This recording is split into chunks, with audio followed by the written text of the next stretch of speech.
নমস্কার, মুনস কিচেনে সকলকে স্বাগত।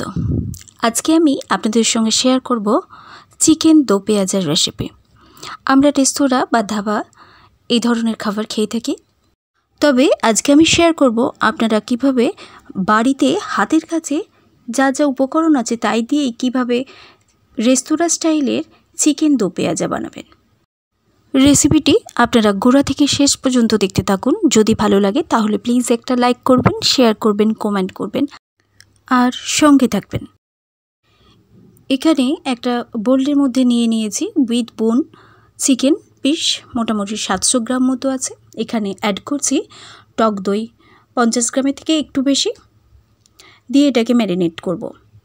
সঙ্গে দিয়ে নিচ্ছি 1 টিস্পুন মতো হলুদের গুঁড়ো আর দিয়ে নিচ্ছি 1 টিস্পুন মতো লঙ্কা গুঁড়ো। এটাকে ভালো করে মাখিয়ে 30 মিনিট মতো এক সাইডে রেখে দেব।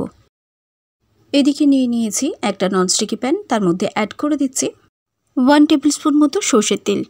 আপনারা চাইলে এখানে 1 টিস্পুন মতো রিফাইন্ড অয়েল আর 1 টিস্পুন মতো ঘি অ্যাড করতে পারেন।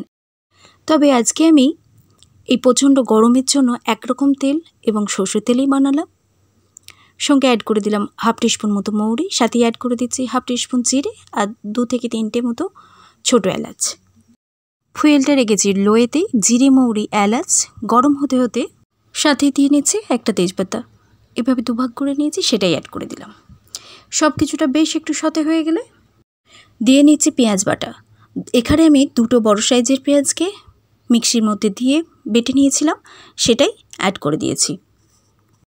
পেঁয়াজ বাটাটা দিয়ে মোটামুটি মিডিয়াম ফুয়েলের মধ্যে 3 মিনিট মতো নাড়ার পর পেঁয়াজের যে জল ভাব অর্থাৎ পেঁয়াজের ময়শ্চারাইজারটা শুকিয়ে গেলে অ্যাড করে দিচ্ছি 1 টেবিল স্পুন মতোই রসুনের পেস্ট।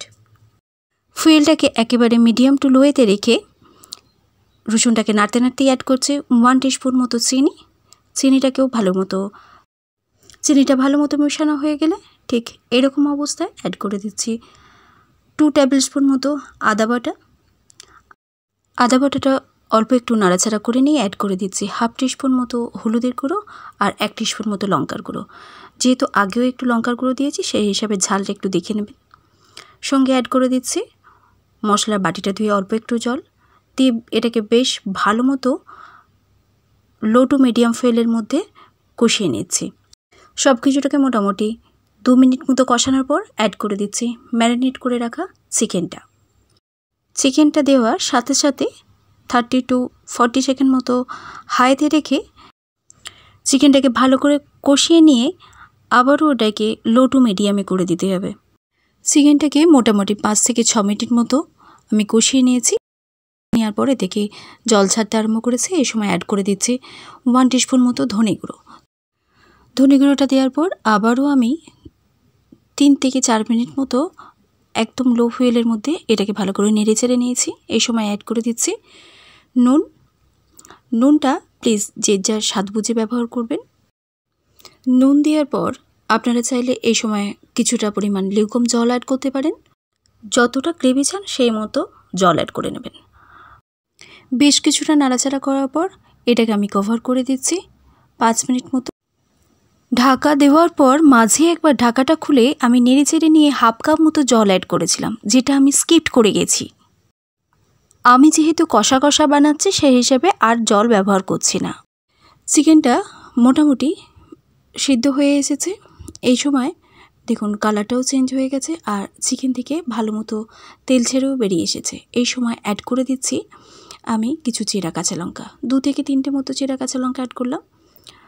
আপনারা ঝালটা নিজেরা যেরকম প্রেফার করেন সেই হিসেবে এই সময় লঙ্কা একটুখানি অ্যাড করতে পারেন। এইভাবে বানিয়ে দেখবেন রেস্তোরাঁ বা ধাবা থেকে কোনো অংশে স্বাদে কম হবে না। এই সময় সমস্ত কালারটা চেঞ্জ হয়ে গেলে এই সময় অ্যাড করছি কিছু কিউব করে কেটে নেওয়া পেঁয়াজের টুকরো। এখানে 3টে মিডিয়াম সাইজের পেঁয়াজকে এইভাবে কিউব করে কেটে নিয়েছি, সেটাকে অ্যাড করে দিলাম। এটাকে দিয়ে মোটামুটি আরও 2 মিনিট মতো একদম লো টু মিডিয়াম ফ্লেমের মধ্যেই নেড়ে নিতে হবে।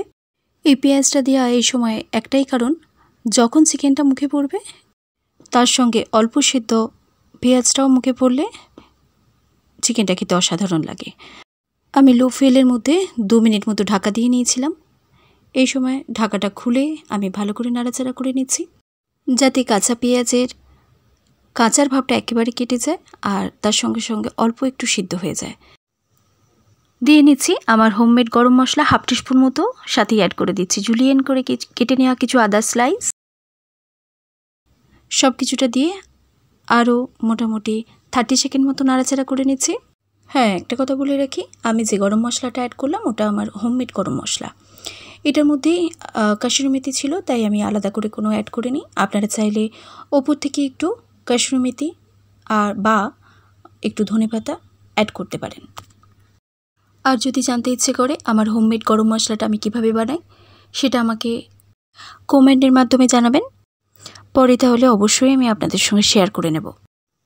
তৈরি হয়ে গেল খুব সহজেই এরকম হাতের কাছে সমস্ত জিনিসপত্র দিয়েই চিকেন দো পেঁয়াজের রেসিপি। এটা লুচি, রুটি, সাদা ভাত সবের সাথেই এটা সার্ভ করতে পারেন। বাড়িতে এইভাবে একবার বানিয়ে অবশ্যই জানাবেন আপনাদের এই রেসিপিটি কেমন লেগেছে। ধন্যবাদ আপনাদের মূল্যবান সময় থেকে আমায় একটু দেওয়ার জন্য।